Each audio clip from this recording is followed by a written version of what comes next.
¿Cómo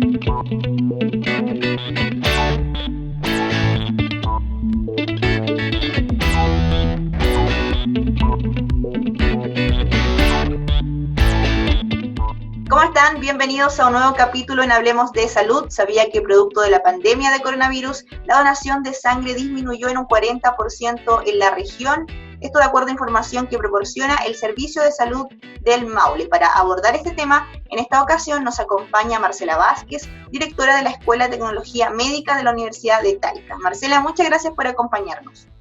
Hola Daniela, un gusto de poder saludarte y estar aquí participando de este interesante capítulo con un tema muy relevante en este minuto para Chile y en el mundo en general.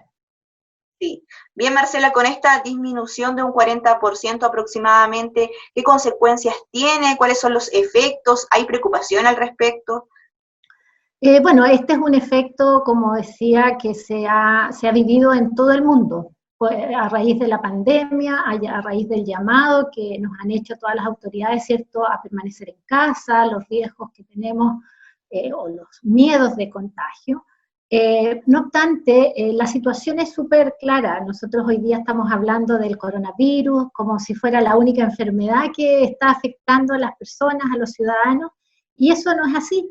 Las personas que tienen problemas, por ejemplo, oncológicos, las personas con enfermedades crónicas, las personas con insuficiencia renal, niños prematuros, hay una serie de pacientes que tienen patologías que demandan de este vital elemento y que ellos siguen hoy día necesitando este vital elemento. La sangre es un componente vital que no se puede fabricar, por lo tanto, la única forma de obtener estos componentes es a través de las donaciones de sangre de las personas de la comunidad. Sí, para profundizar un poco en ese tema, ¿para qué tratamiento se utiliza la sangre? ¿Cuál es el destino, finalmente el uso que se le da? Bueno, la sangre, cuando una persona dona sangre, esta se separa en sus distintos componentes vitales, los glóbulos rojos, las plaquetas, el plasma, como los principales hemocomponentes. Cada uno de ellos va a ir a solucionar la patología específica que un determinado paciente necesita. Si una persona está con una disminución severa en los glóbulos rojos, producto de una terapia, de una quimioterapia, por ejemplo, esa persona va a necesitar reemplazar esos glóbulos rojos vitales para todo lo que es el transporte de oxígeno a través de todo el organismo. Otro hemocomponente de mucha necesidad, sobre todo para esos pacientes oncológicos, también son las plaquetas. Estas plaquetas son las células que permiten hacer todo el tema de la coagulación sanguínea y por lo tanto es necesario para la calidad de vida de estas personas, para mejorar su situación de salud, contar con estos componentes oportunamente, en el minuto en que los necesiten. No nos sirve 3 días después porque hay situaciones de urgencia. Si pensamos en otro grupo de pacientes, los politraumatizados, un accidente automovilístico, en cualquier situación, con una pérdida masiva de sangre, es indispensable contar con el recurso para poder salvar la vida de esas personas. Claro. En ese sentido, ¿quiénes pueden donar sangre? Bueno, así de modo general, las personas sanas, hay varios requisitos, no los podemos mencionar en un instante más, pero básicamente se requiere de personas que estén en condición buena, en buena condición de salud, que no sean portadores de enfermedades crónicas.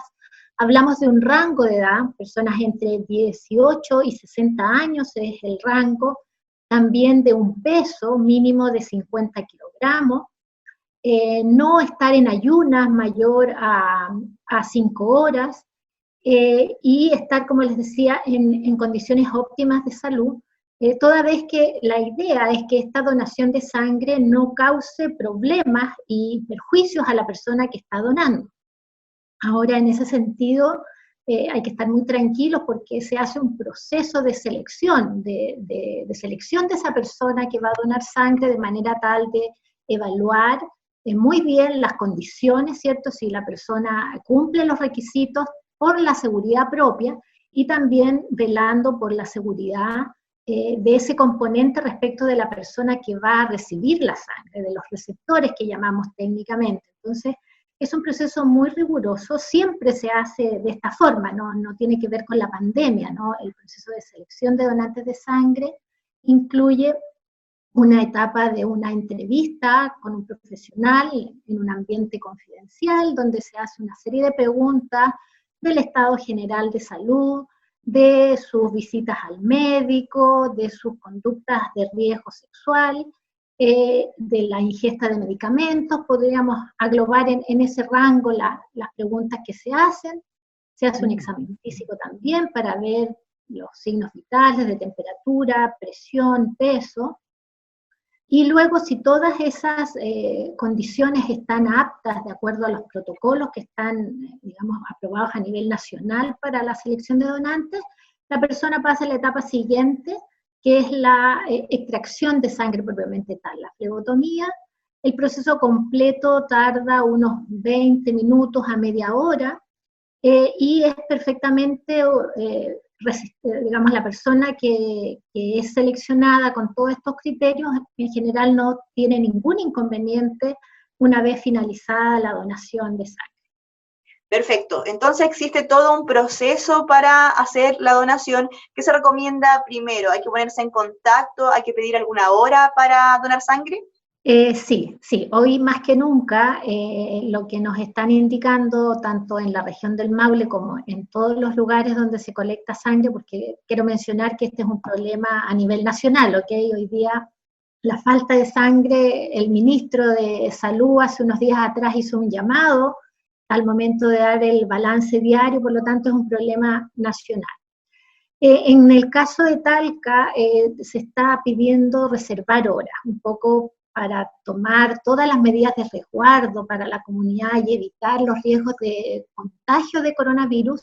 La idea es que la persona reserve su hora, porque ellos están regulando también. La idea además es que los componentes sanguíneos tienen una caducidad. Por ejemplo, las plaquetas que yo hablaba hace un rato atrás tienen solamente 5 días desde que se colectan hasta que pueden ser usadas en la transfusión de un paciente y ser realmente efectivas. Por lo tanto, la idea no es tener hoy día 500 personas donando, simplemente la idea es que vayamos secuenciando durante todo este tiempo en mantener un número mínimo de donantes que permita evitar la aglomeración y que permita mantener constante un determinado stock de componentes sanguíneos para estas miles o múltiples otras necesidades de salud que tiene la comunidad. En el caso nuestro, la idea es reservar horas. Acá en la Casa del Donante de Sangre del Maule hay un teléfono al cual llamar, que es el 71-2411-230, y también ellos tienen toda la difusión por las redes sociales, por Facebook y por Instagram, donde se pueden encontrar las direcciones y por esa vía en forma privada también es posible agendar horas. También es importante mencionar que en la región del Maule, en el hospital de Curicó y en el hospital de Linares también se hace atención de donantes de sangre, por lo tanto la gente no tiene que movilizarse. Mencionar que en situaciones normales la Casa del Donante de Sangre hacía muchas colectas móviles, es decir, se movía a distintos lugares de la ciudad y de la región a colectar sangre. Uno de los lugares muy útiles y muy atractivos para estas campañas eran justamente las universidades. Y por lo tanto hoy día que estamos con esta situación de no presencialidad, obviamente todas esas posibilidades de colectar sangre de una población joven, en general sana, se han disminuido drásticamente, no se están haciendo colectas móviles solo en el sitio fijo, y por lo tanto ese es un poco el llamado a la comunidad. Yo creo que todos podemos hacer un análisis, si tienen alguna duda incluso respecto de si están en condiciones o no de ir a donar sangre, en los mismos teléfonos pueden hacer esas consultas de manera tal de ir como bastante seguro, ¿no? Porque si yo hoy día estoy resfriada, si yo hoy día he tenido algunas situaciones de contacto con alguien, por ejemplo, sospechoso de estar infectado con coronavirus, es importante no donar en este minuto. Hay ciertos periodos de rechazo transitorios que llamamos nosotros y que es muy bueno que la gente lo sepa y no vaya a exponerse a ir a donar sangre y que finalmente no pueda concretar su donación. Entonces el llamado es justamente a eso, a llamar. También es importante mencionar a la comunidad de que estén tranquilos, porque en todos los centros de sangre, en la casa del donante, se están tomando todas las medidas de seguridad para prevenir los contagios. Esto mismo de agendar horas, se está pidiendo que la gente asista solo, uno a veces tiende a ir acompañado con el amigo, con el hermano, alguien que quiere que le acompañen en esta instancia. Hoy día se está pidiendo que la gente asista sola, y al momento de llegar allá se toman los resguardos, facilitando mascarillas, todos los insumos que se están ocupando están siendo desinfectados permanentemente entre un donante y otro.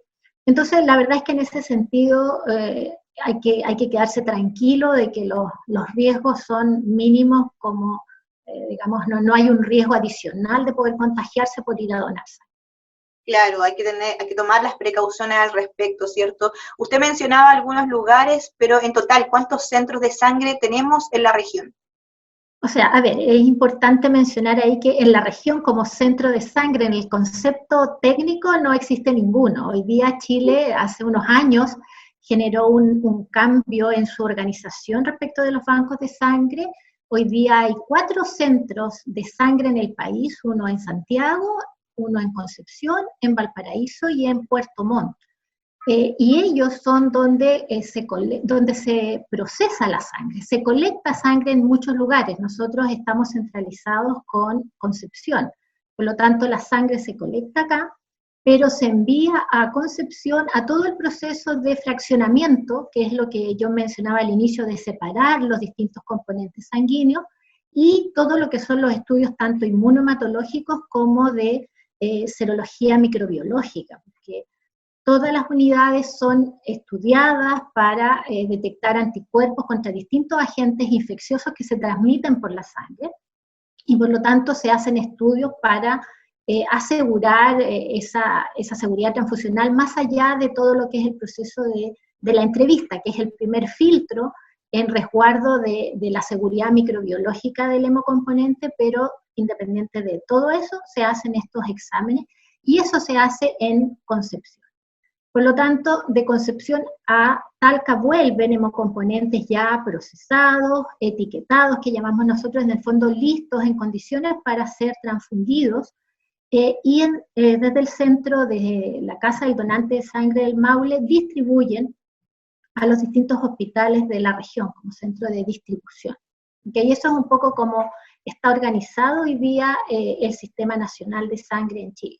Entonces, ahí se hace la recolección acá, luego se deriva a Concepción, hay un proceso de análisis, luego vuelve a la región para los distintos tratamientos, los diferentes pacientes que requieren esta sangre, ¿cierto?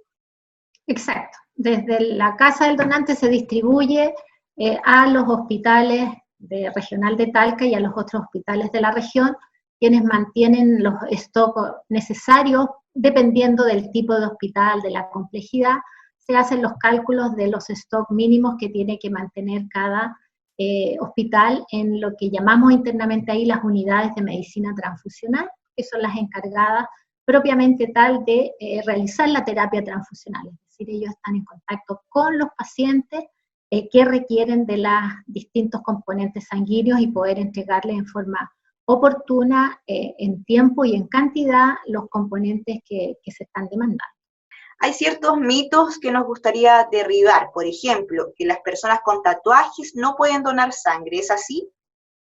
No, hay restricciones, como mencionaba, hay ciertas situaciones de rechazo que hablamos nosotros temporales, es decir, que transitoriamente la gente no puede donar, y en el caso puntual que usted menciona, Daniela, de los tatuajes, hay un periodo de 6 meses, desde que se hace el tatuaje hasta que yo puedo donar sangre.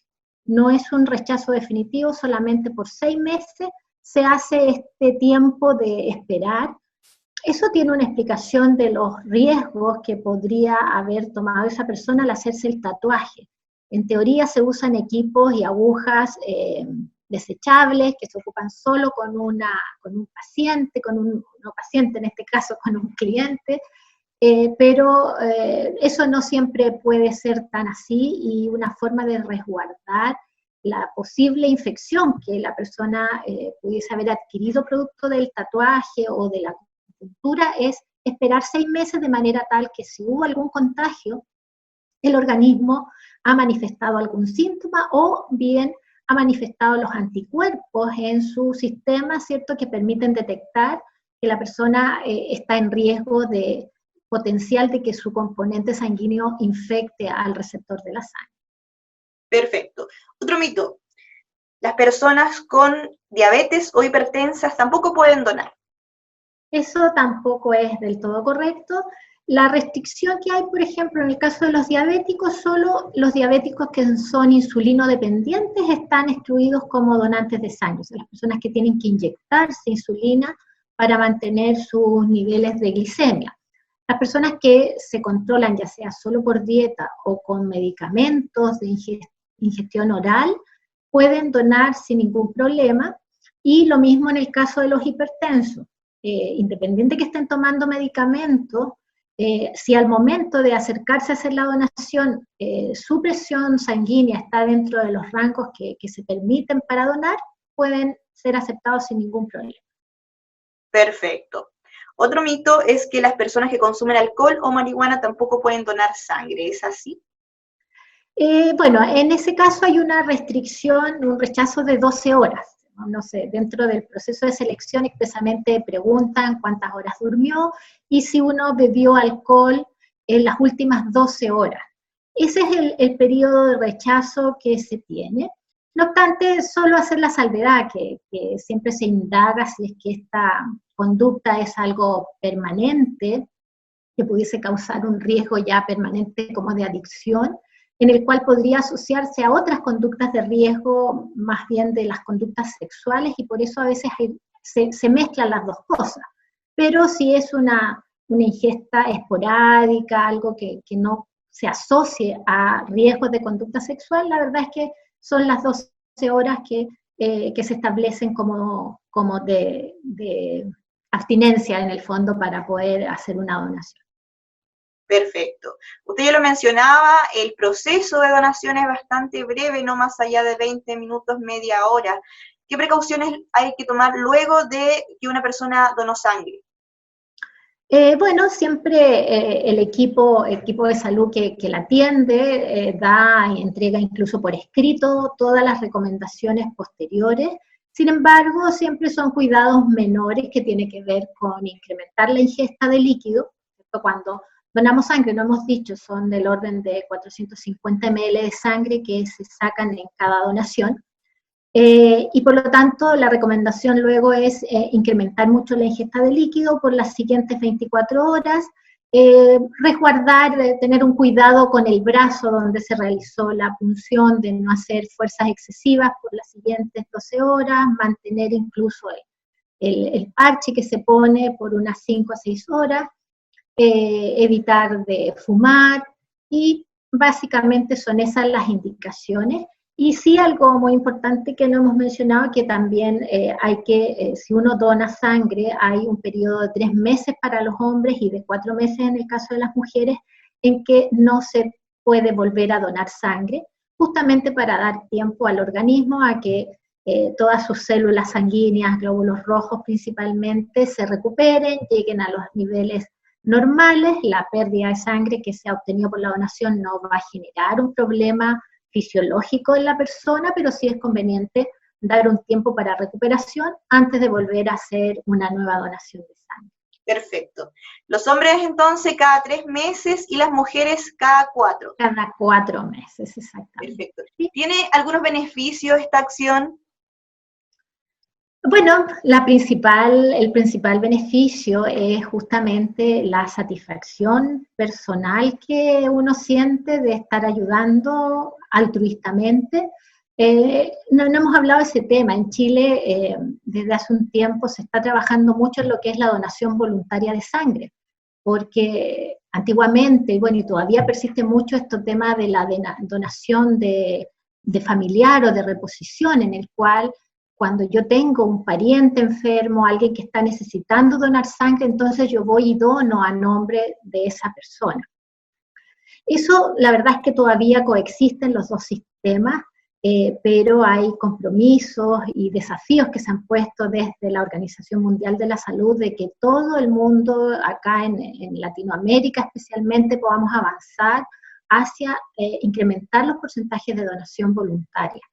Es muy relevante porque se ha demostrado que en esta población de personas voluntarias todos los indicadores y los riesgos microbiológicos que tiene la sangre se disminuyen, incluso todo lo que son efectos secundarios a la donación de sangre, que si bien es cierto son muy menores y muy poco riesgosos, a veces ocurren, y en las poblaciones que donan en forma voluntaria, esas cosas ocurren muy esporádicamente, porque la disposición de la gente es muy distinta de ir a donar sangre para colaborar, para apoyar por esta causa, saber que es un elemento vital, que no se fabrica y que yo tengo conductas adecuadas que van a hacer que mi sangre ayude a 3 o 4 personas, solo con una donación de sangre, versus a ir cuando uno está con una presión, ¿cierto?, del pariente enfermo y la necesidad que tengo de ir a donar. Entonces, es muy importante. Hoy día estamos llamando a los donantes voluntarios, pero más allá de la pandemia y de esta baja en la donación de sangre, también empezar a hablar del tema para que la ciudadanía sepa que es algo muy necesario, que muchos de nosotros podemos hacerlo y que a veces simplemente por desconocimiento, porque no hay una cultura muy grande de la donación de sangre como existe en otros países. Así que hay que avanzar en eso también y aprovechar estas oportunidades para que ojalá más gente piense que sí puede ser donante de sangre, que puede unas 3 veces al año, sin riesgo, estar colaborando y apoyando la recuperación de la salud de muchos niños, niñas, personas de todas las edades en realidad. ¿Y el Maule cómo se comporta, Marcela? ¿Cuál es el porcentaje de donación altruista que existe acá en la región? El Maule tiene muy buenos indicadores en este sentido. La verdad es que como país estamos del orden del 35% de donación voluntaria. Hay una meta de llegar este año al 50%. Bueno, con esta situación nacional y mundial probablemente va a ser más difícil, pero en el Maule en particular los valores son por sobre la media nacional. Yo quisiera destacar ahí el rol del equipo de profesionales de la Casa del Donante de Sangre del Maule. Es un equipo de profesionales, tecnólogos médicos principalmente, junto con el médico a cargo y las auxiliares, los TENS, muy motivados. Yo no sé si la gente ha visto, de pronto hay campañas muy adecuadas al momento en que estamos viviendo, para Halloween o para la Navidad o para las vacaciones. Siempre están motivando este tema de la donación de sangre, haciéndola cercana a la gente, desmitificando este tema de sangre, dolor y muerte, por todo lo contrario, sangre, vida y ayuda a los demás. Entonces, los indicadores de la región son mucho mayores que los de la media del país, así que eso es un orgullo en realidad, y con mayor razón comprometernos con colaborar con la Casa del Donante de Sangre del Maule para seguir como región liderando los indicadores de porcentajes de donación voluntaria de sangre. Eso sería muy interesante mantenerlo y subirlo. Claro. Sí, usted lo mencionaba, hay muchas veces desinformación, no tenemos una cultura respecto a la donación de sangre, de repente hay temor en la población, muchas personas se preguntan si es seguro donar sangre. Exactamente, sí, yo creo que es muy importante este programa más allá de la contingencia, de la pandemia, justamente para hablar del tema, para informar, para sacar mitos. La donación de sangre es un proceso absolutamente seguro y no riesgoso respecto de ninguna infección, ¿no? Todo el material que se ocupa es absolutamente de una vez desechable, todas las agujas, el proceso incorpora muchos procesos de seguridad. Como le decía, está normado, un proceso de selección que permite que uno en forma segura vaya, porque si su condición de salud no es adecuada y la donación de sangre va a ser riesgosa, seguramente no lo van a dejar donar, por lo tanto no hay ningún riesgo en ese sentido. Lo van a educar, le van a decir, bueno, puede volver a lo mejor en una semana más, si es que ha sido un tema de un resfrío, de alguna ingesta de un antibiótico, por una situación puntual, o eventualmente informarles que su situación de salud hace que no pueda donar nunca. Cualquiera de esa información se la van a entregar en forma muy responsable, y como les decía, los riesgos, bueno, a veces puede haber un pequeño hematoma, ¿no?, en la zona de la punción, a veces no es sinónimo que siempre ocurra, pero podríamos decir que a ese nivel son las cosas más complejas que podrían ocurrir, algún pequeño fatiga, algunas personas, que se asocia principalmente más bien a situación emocional, ya más allá de que la pérdida de sangre genere una situación fisiológica de sensación de desmayo, no, habitualmente se asocia a un poquito de temor o de tensión. Invitamos mucho a las personas voluntarias y repetidas. Ese es otro concepto muy interesante. La idea es que si yo voy por primera vez a donar sangre, ojalá tener una buena experiencia y ojalá quedar motivada para después de 4 o 5 meses volver a ir a donar sangre, porque ese grupo de personas, voluntarios y a repetición, es la población ideal desde el punto de vista de seguridad transfusional, porque conocen cuáles son las conductas de riesgo, se cuidan para poder seguir estando en condiciones de donar sangre y cumplir con estos criterios, y por lo tanto se apuesta a ese grupo de personas. Perfecto. Importante información que nos ha entregado Marcela Vázquez acerca de la donación de sangre. Finalizamos así esta etapa del programa. Marcela, hacemos el último llamado a donar, a que si la gente no lo ha hecho, que se atreva, y si ya lo ha hecho en alguna ocasión, que lo vuelva a hacer, ¿cierto? Exactamente, sí. Hoy día más que nunca se está necesitando, pero pasada la pandemia también tener en consideración y conciencia de lo importante de colaborar con un gesto altruista que llena el corazón cuando se hace y que va a poder salvar la vida de 3 o 4 personas, su unidad de sangre. Con esa recomendación entonces nos quedamos y así culminamos esta etapa del programa. Siga con nosotros porque en el próximo bloque vamos a estar hablando sobre las medidas de higiene y limpieza que debemos tener en el hogar para evitar el contagio con el COVID-19.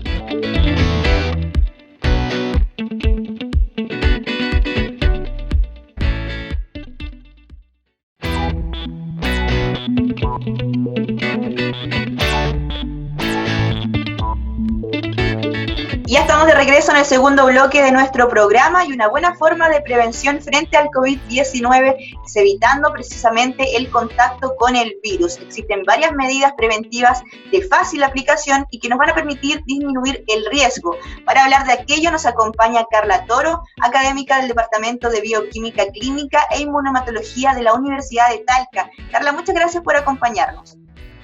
Gracias a ustedes, Daniela, por la invitación a este programa para hablar de este tema tan relevante en estos minutos. Sí. Carla, partiendo ya por nuestro hogar, ¿qué medidas de limpieza debiésemos considerar para disminuir riesgos, cierto?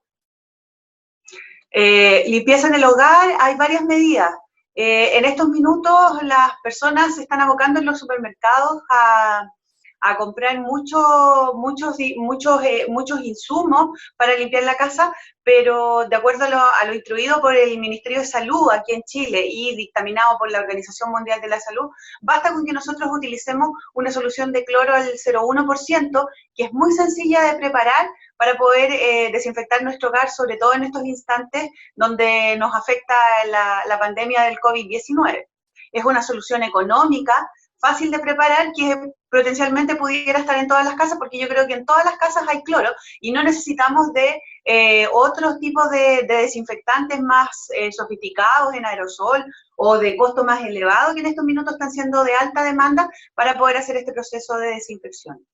Carla, y en ese sentido, ¿qué elementos de nuestra casa de uso diario es importante estar limpiando con frecuencia? Mira, en relación a los elementos que hay que desinfectar con frecuencia en la casa, todo va a depender de la realidad de cada persona, ¿ya? De la ubicación del hogar que tenga, donde vivimos cada uno. Por ejemplo, si mi casa está muy expuesta a una calle muy transitada o con alta afluencia de público, los lugares los cuales yo voy a tener que desinfectar frecuentemente son aquellos donde transita mucho la gente. Por ejemplo, la reja de acceso a mi casa, si es una calle muy transitada donde pasan muchos peatones, la reja sobre todo, o la misma puerta, las manillas de la puerta, y también el acceso al interior de mi casa. Si es un lugar, te reitero, muy transitado, va a requerir que se desinfecte varias veces en el día, producto de que está transitando mucha gente. Por el contrario, si vivimos en un lugar más retirado, puede ser en un edificio, en un departamento, donde el acceso se torna un poco más restringido, basta que con 1 o 2 veces al día podamos hacer este proceso de desinfección en las mismas zonas que te mencioné, en el acceso, en las manillas de la puerta y principalmente lo que tiene que ver con el acceso a la casa, lo que pudiera estar más contaminado con cuando yo entro o ingreso de la casa. Claro, ¿qué sucede también con los dispositivos móviles, con nuestro celular, con el computador, que estamos frecuentemente en contacto con ellos? Nuevamente te reitero, todo depende de nuestras actividades. La primera medida que ha sugerido el Ministerio de Salud de resguardo de prevención de la enfermedad del COVID-19 ha sido el quedarse en casa. Esa es la primera medida que hay que aplicar. Ahora, si dada nuestra realidad no podemos quedarnos en casa por trabajo o porque tenemos la necesidad de salir, porque hay ciertas circunstancias que te obligan a salir de tu casa, en ese sentido, todo esto, sobre todo los dispositivos móviles y todo lo que ande en nuestras manos, va a ser considerado como altamente infeccioso, porque nuestras manos son las que tocan las cosas y donde nosotros podemos acarrear el virus. Por lo tanto, el celular se vuelve nuestro peor enemigo, porque al igual que nuestras manos, va a estar acarreando el virus en su superficie. Y recordar que las vías de entrada del virus corresponden a las mucosas, la boca, la nariz y los ojos, y precisamente el celular, ¿dónde lo llevamos? A nuestra cara. Por lo tanto, estamos llevando el potencial riesgo a la vía de acceso. Por eso te insisto, todo depende de las actividades que realice cada uno. Mientras con mayor frecuencia yo me exponga a diferentes personas o tenga que salir de mi casa, ya sea con el computador, con mi teléfono, voy a tener que desinfectar la misma cantidad de veces el teléfono, el dispositivo móvil o el computador, la misma cantidad de veces que me lavo las manos, voy a tener que hacerlo en esa misma frecuencia. Mientras más veces se haga, es poco. Mejor hacerlo muchas veces. Pero si estoy en mi casa y tengo la alternativa de quedarme en mi casa, ya pues sea por hacer teletrabajo, porque no trabajo, o tengo la posibilidad de estar en mi hogar, resguardándome, afortunadamente, a diferencia de muchas personas que tienen que salir a trabajar, basta con que lo haga una vez al día. Ok, ¿y qué elementos que probablemente tengamos en nuestra casa nos sirven para desinfectar? ¿Qué elementos vamos a necesitar? Podemos tener un paño de fibra, sugiere el Ministerio de Salud. Los paños de fibra los venden en el supermercado y corresponden a los pañitos de color amarillo, como este tipo, ¿ya? O hay unos de este otro tipo que son como de colores pastel. Estos paños, cualquier paño que tenga material de fibra va a ser utilizado, o incluso una toalla húmeda, siempre y cuando contemos con una solución adecuada para poder realizar la desinfección de esta superficie o de los dispositivos que te estoy hablando. Importante que no he mencionado que una cosa es desinfectar las superficies inertes, es decir, que no tienen vida, que a diferencia de lo que pasa con mis manos. En las manos nosotros lo que sugiere la Organización Mundial de la Salud es el lavado de manos con un jabón corriente, es más que suficiente. Sin embargo, si nosotros utilizamos algún tipo de desinfectante de algún origen químico, como lo es el cloro, el más comúnmente conocido, nuestras manos se van a ver afectadas, se van a ver irritadas, porque es altamente corrosivo a la materia viva. Entonces tenemos que hacer la diferencia entre lo que vamos a utilizar para una superficie inerte, como lo es el celular, como son las manillas, las superficies de nuestro hogar, y nuestras propias manos. Entonces, yo estoy mencionando estos paños que te comentaba anteriormente para ser utilizados exclusivamente en la desinfección de superficies inertes en la casa, o el dispositivo móvil o el computador. Sí, y hay un desinfectante casero que podemos hacer en nuestras casas.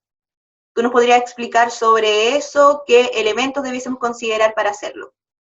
El desinfectante casero que clásicamente se ha utilizado y se utiliza desde hace mucho tiempo, y nosotros, el personal de salud, también lo utilizamos muy frecuentemente, y que pasa a ser una suerte como de olvido por parte de las personas, porque está tan integrado en el común del quehacer hogareño, que como que uno no lo asume como que si fuera un desinfectante. Es simplemente utilizar cloro diluido. Lo que instruye el Ministerio de Salud es utilizar una solución de cloro al 0,1%. Ahora, ¿qué significa 0,1%? Es súper difícil de entenderlo, pero simplemente agregar 4 cucharadas soperas de cloro concentrado de cualquier marca que vendan en el mercado, en el supermercado o en algún almacén del que yo disponga en la casa, a 1 litro de agua de la llave. De esa forma, el cloro que está concentrado, el que yo compro en el supermercado, va a quedar diluido a la concentración que te mencioné, que es 0,1%, y va a ser la suficiente y necesaria para poder hacer el proceso de desinfección y matar los microorganismos, sobre todo el coronavirus que en este momento nos está afectando. Tan sencillo como eso. 4 cucharadas soperas más 1 litro de agua. Perfecto. Y para eso podemos ocupar esos paños que tú nos mostraste hace unos instantes, y también hay unas botellitas que quizás podríamos ocupar para... Este tipo de botellitas que son para pulverizar, la solución puede ser almacenada en esta botellita y la podemos aplicar a modo de pulverización y luego pasar el paño que te mencionaba, el paño de fibra. ¿Ya? Ahora, por ejemplo, lo que puede también realizarse es utilizar esta misma botella pulverizadora para pulverizar el acceso a mi casa, el que te estaba mencionando anteriormente. Si tengo un acceso muy transitado a una calle que tiene mucho tránsito, puedo utilizar este tipo de botellas para rociar el acceso a mi casa con esta solución de cloro. Si bien el llamado es a quedarnos en nuestras casas, hay muchas personas que continúan trabajando. ¿Podrían quizás llevar también esa botellita y ahí aplicarlo en sus lugares de trabajo? Sí, pero reitero, la solución de cloro que estamos conversando es solamente para superficies inertes, lo que puede ser la superficie de mi mesa de trabajo, donde yo trabaje, puede ser utilizado para desinfectar, como te decía, los dispositivos móviles o los dispositivos de tipo computador, de mesa o notebook, pero nunca en las manos, porque es altamente corrosivo y va a terminar dañando las manos de las personas. Para poder hacer una desinfección, si es que no disponemos de jabón, podemos utilizar un desinfectante a base de alcohol, lo que popularmente se conoce como alcohol gel y que está muy demandado en este minuto. El alcohol gel sí es más inocuo para la piel de los individuos y puede ser utilizado ya más rutinariamente en las manos. Pero si queremos utilizar sobre superficies inertes, como te mencionaba, podemos utilizar esta solución de cloro. Claro. Hoy además vemos diferentes medidas de sanitización en diversos lugares de las comunas. ¿Por qué es tan importante adoptar este tipo de medidas? Es súper importante porque si yo tengo la necesidad de salir de mi casa e ir a un lugar donde hayan personas, que el problema del COVID-19 es que hay muchas personas que se han contagiado en este minuto y que no presentan sintomatología, y que están en esta etapa donde pueden estar llevando el virus y contaminando a otras personas sin saberlo y sin quererlo. Entonces, ese es el riesgo mayor del virus que estamos enfrentando en este minuto. Entonces, como nosotros, si tenemos que salir de nuestra casa, no sabemos con quién nos vamos a enfrentar, no sabemos si la persona que vamos a tener al lado va a estar infectada o no, porque no tiene su sintomatología. Tenemos que tomar todas las medidas de precaución que ha sugerido la Organización Mundial de la Salud, que es el distanciamiento, que le he denominado distanciamiento social, que corresponde a mantener 1 metro, 1,5 metros de distancia entre las personas. Y en palabras sencillas, es como si uno lo quisiera decir, no voy a andar con una wincha midiendo la distancia entre las personas, pero si uno lo quisiera asociar, es como que yo anduviera en esta posición, con los brazos abiertos, con mis 2 brazos extendidos, debería ser la distancia que yo debiese respetar entre la persona que está a mi izquierda, a mi derecha, o delante o detrás mío, para imaginárselo, con los brazos extendidos de cada persona. El no saludarse de abrazos, de besos, que en la sociedad chilena cuesta mucho. A todos nos ha costado mucho desarraigar esta costumbre, porque pasa a ser casi como que una ofensa si es que yo no te saludo de beso o de abrazo. Y el distanciamiento social, como te decía, y el lavado de manos frecuente.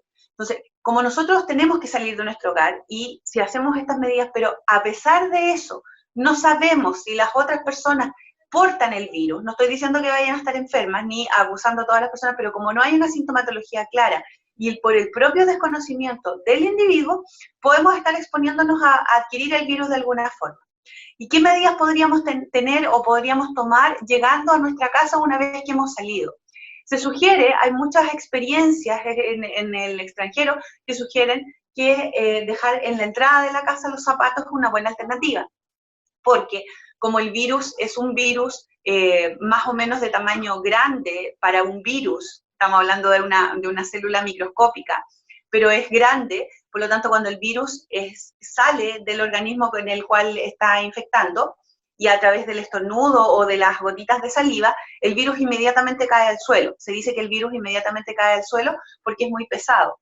Entonces, nuestros zapatos, al caer al suelo, potencialmente pudieran acarrear al virus hacia nuestro hogar. Entonces, se sugiere que si yo he salido al exterior de mi casa, retirarme los zapatos antes de entrar y dejarlos afuera. Si tengo la posibilidad de contar con una solución desinfectante, ojalá desinfectarlos.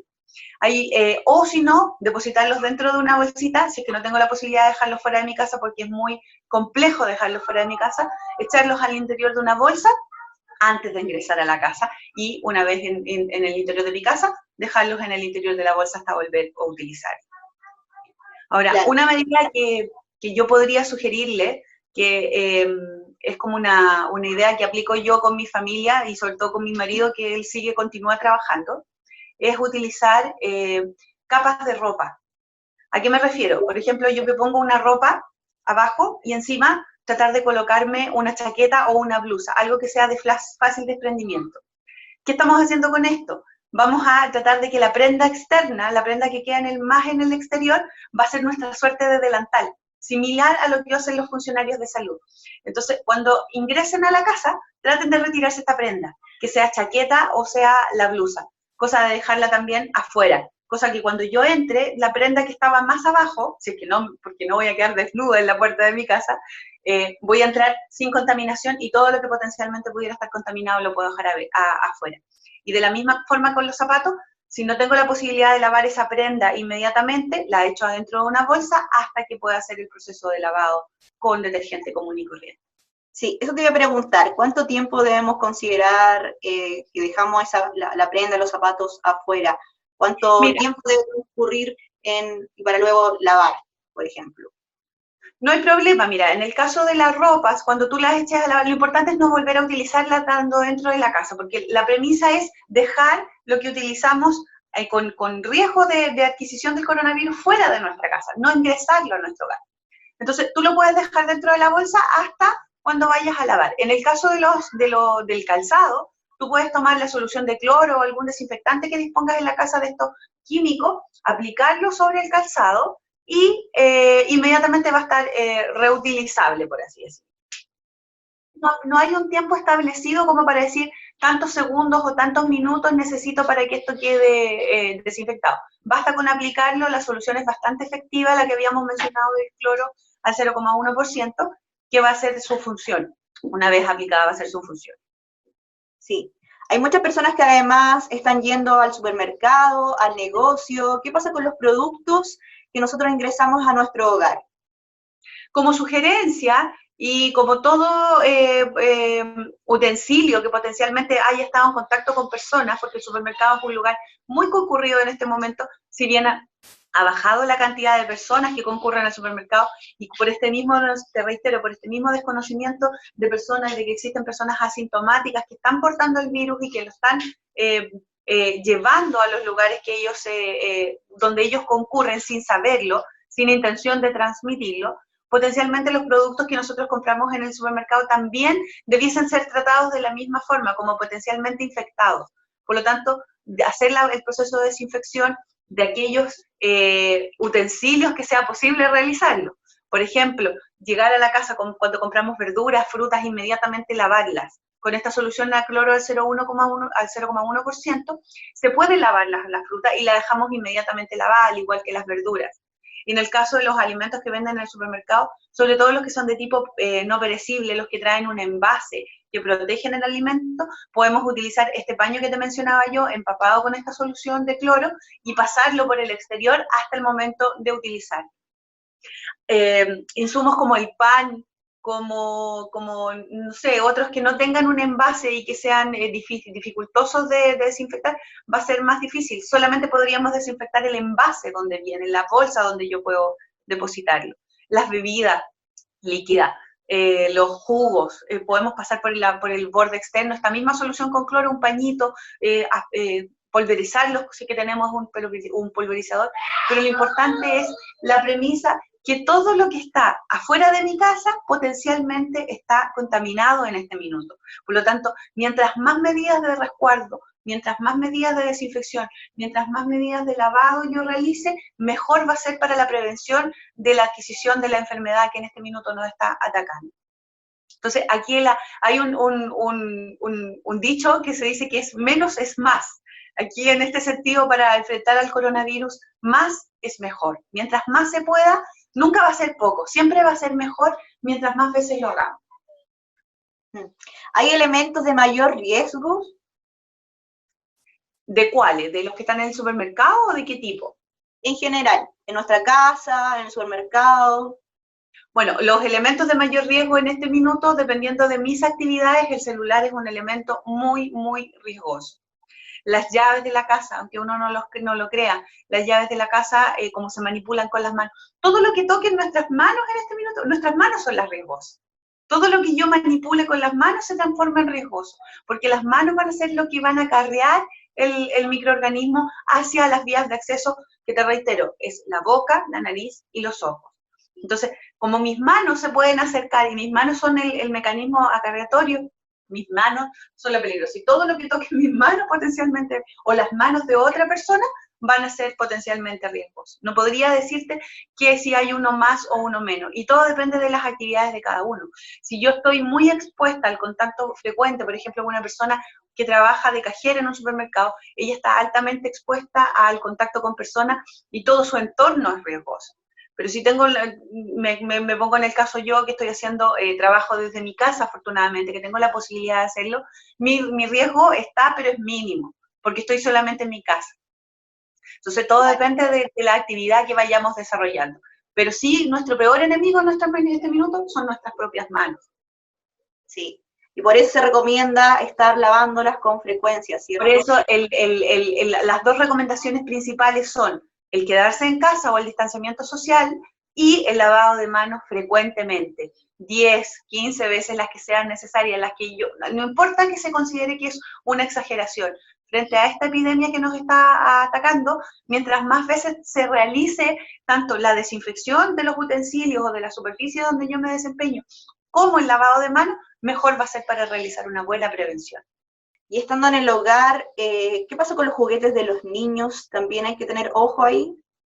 Ese es todo un tema, el tema de los niños, sobre todo ahora como ellos no están en clase, están haciendo su cuarentena, no están yendo al colegio, es muy complicado porque los niños, ellos son muy asiduos a llevarse cosas a la boca o tocarse su carita sin importar cómo estén en sus manos. Y sobre todo ahora en esta época que están un poquitito más ansiosos, están un poquito más aburridos, hay que reiterar en ellos el lavado de manos frecuentemente, decirle que se laven las manos, invitar juegos. Ha salido muchas actividades, por ejemplo, cantar la canción favorita o el cumpleaños feliz 2 veces, para hacerlo como un poco más lúdico y instaurar en ellos el lavado de manos. Y respecto de sus juguetes, es la misma premisa que veníamos mencionando, o sea, si los juguetes del niño o de la niña son utilizados exclusivamente por ese niño, basta con que una vez al día yo haga un proceso de desinfección. Ahora, si por alguna razón el niño o la niña convive con otros niños, o por alguna razón salen a jugar o viven en un lugar donde se va a encontrar con otros niños y van a compartir estos juguetes, todas las veces que ese juguete esté en contacto con otros niños, vamos a tener que realizar el proceso de desinfección. Es la misma premisa que venimos repitiendo para los utensilios de la casa, para el lavado de manos y para lo que compramos en el supermercado. Más es más, mejor. Esa es la premisa que tenemos que tener acá en nuestra mente. Mientras más lo hacemos, más estamos previniendo la adquisición del coronavirus. Sí. Excelentes consejos que nos has entregado, Carla, tanto para aplicarlos en nuestro hogar como en el trabajo o donde nos dirijamos estos días. Carla, te queremos agradecer por habernos acompañado en este capítulo. No, agradecer a ustedes por la invitación y hacer un llamado a la gente. O sea, son medidas sencillas, como nunca nos están pidiendo algo muy simple como es cuidarnos, promover el autocuidado de nosotros, el ver, el autogestionar nuestro propio cuidado, mantener la distancia, lavar las manos frecuentemente. Son cosas que dependen exclusivamente de la persona y no esperar a que haya una autoridad o que salga una ley o una norma que te obligue a realizarla. Simplemente depende de cada uno el cuidado que nosotros estamos realizando, y no solamente es por mí, sino que es por el resto. Todos tenemos gente adulta mayor que son los más expuestos y los que tienen más riesgo a sufrir esta enfermedad y de poder perderlo. Entonces, mis cuidados van a ir en pro de mi seguridad y de otros, ya sea mi familia o terceras personas con las que yo me pudiera rodear o reunir. Estoy aportando de alguna forma a cuidar a la sociedad. Entonces yo creo que es lo más importante. Así que gracias, Daniela, por la invitación. Ojalá que estos consejos tratamos de que fueran sencillos y que sean útiles para todas las personas y que los puedan utilizar en sus casas. Y que no quede la sensación de esta locura que hubo al principio de ir al supermercado y comprar desinfectantes de estos como más modernos, en aerosol o de otro tipo, sino que simplemente lo que disponemos en la casa, que yo creo que en todos los hogares hay cloro. Y el cloro es nuestro mejor aliado en este minuto. Claro, simples medidas pero efectivas que nos van a permitir protegernos a nosotros y también a nuestros seres queridos, ¿cierto? Y a usted muchas gracias por acompañarnos, nos siga en la sintonía de Campus TV, hay mucha más programación, nos vemos en un próximo capítulo.